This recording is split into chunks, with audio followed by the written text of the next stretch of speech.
Welcome to Not Milk Never Milk. Subscribe if you're lactose intolerant.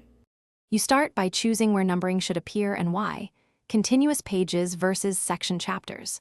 Place the cursor at the desired start point, then use home paragraph numbering to apply a basic list or insert page number for headers and footers.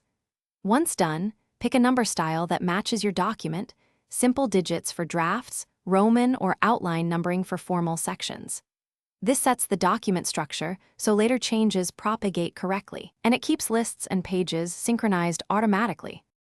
Once numbering is applied, customize the format to match heading hierarchy and presentation needs. Right-click a numbered paragraph and choose Define New Number Format to change numbering symbols, alignment, or starting value. Use multi-level list to map heading levels to 1, 1, 1, 1, 1, 1 formats.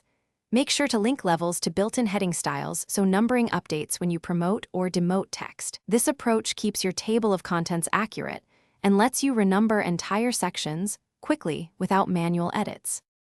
To finish, refresh all fields and preview output.